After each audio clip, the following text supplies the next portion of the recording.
I'm Sheila Reimer. In the year 2000, 189 of the world's leaders came together to make a promise. A promise to improve the lives of some of the world's poorest by the year 2015. They promised to end hunger and extreme poverty. They promised universal education. They promised gender equity. They promised reduction of child mortality. They promised maternal health, combat HIV, AIDS, environmental sustainability, global partnership. Yet, 10 years into this project, according to UNICEF, there are about 21 children under the age of 5 who die every 3 seconds.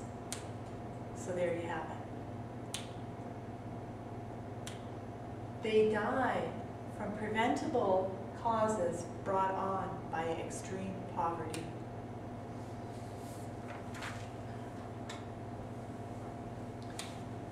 Living in Canada, one might never know or experience how poverty is taking its toll on the youngest and most vulnerable in the world. Ending poverty, what are we doing to help? My name is Sheila Reimer, and I will be speaking today on the Millennium Development Goals. Specifically, I have chosen to speak about the 4th goal, reducing child mortality. By the year 2015, the goal is to have reduced child mortality by 2/3, from 93 children of every 1,000 dying before the age of 5 in 1990 to 31 of every 1,000 in 2015.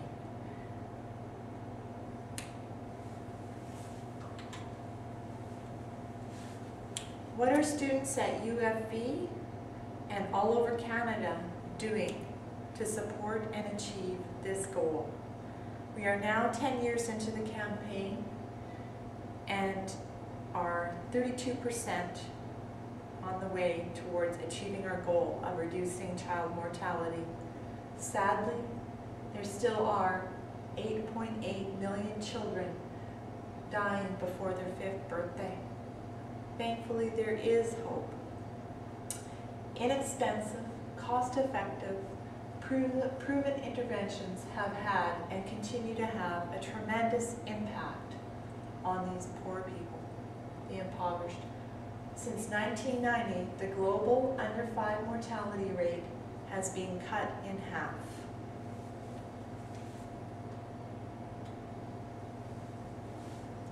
According to UNICEF, most child deaths, about 70% in developing countries, result from one of the preventable causes: acute respiratory infections, diarrhea, measles, malaria, and malnutrition caused by extreme poverty. How are we making a difference? Rick Mercer's Spread the Net Student Challenge is just one example that I found. Students from all over Canada have been participating in this challenge, and its goal is the prevention of malaria through the free distribution of insecticide-treated mosquito nets. The challenge was founded in the year 2005 by Belinda Stronach, Rick Mercer, and in partnership with UNICEF. In the 2009-10 campaign, the East was pitted against the West in Canada. 129 high schools and 29 college and university campuses participated, with the West coming out on top. Good old Simon Fraser University students raised over $16,000. The University of Ottawa raised over $5,000. In the last 3 years of the campaign, students have raised over $795,000 towards the bed nets. That's nearly enough for 80,000 bed nets, representing 400,000 people being protected from the biting mosquitoes in Liberia and Rwanda. And the source for that is SaveTheNet.org.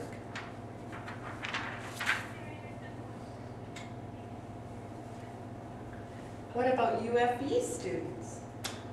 Well, students here on campus have banded together and have formed the International Development Student Club. The purpose of the club is to raise awareness and interest in developing issues.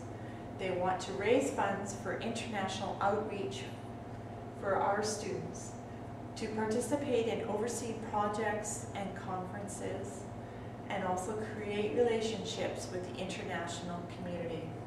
The work is conducted through an active collaboration with local and overseas organizations and facilitates interdisciplinary communication between students and faculty here at UFB.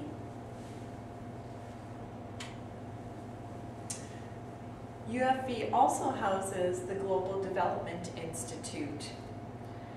The Global Development Institute, or GDI, they focus on children and development, good governance and the rule of law, environmental sustainability, and education.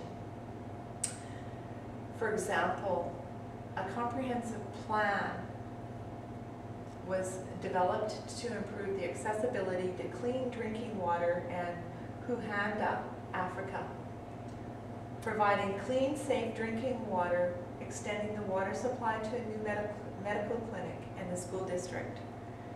They made a huge impact on this one little town in Africa, GDI.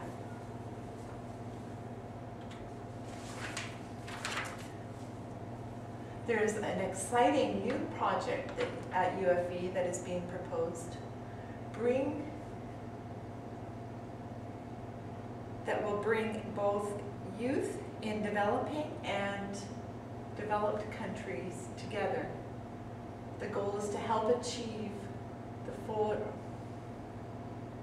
achieving universal, the goal. There's an exciting new project at UFB that is being proposed that will bring youth together in both developing and developed countries in order to achieve the fourth goal of reducing child mortality and universal primary education. The project is called the Development for a New Generation, and it is planning on linking youth with youth through social networking, website, video conferencing. UFE interns will work with over 20 high schools, local secondary students from 20 local secondary schools throughout social. In conclusion, hello?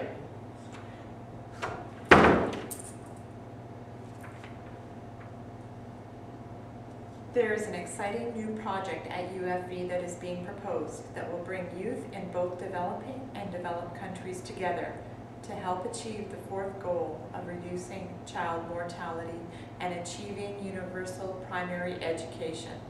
The project, which is called Development for a New Generation, proposes to link UFE student interns with students from 20 local secondary students through social networking, website, video conferencing, to help them collaborate with youth in developing countries.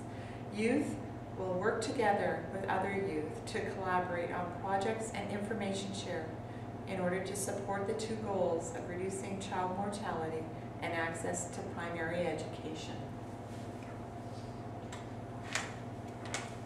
In conclusion, one may think that the problems that face the impoverished and most vulnerable are too distant.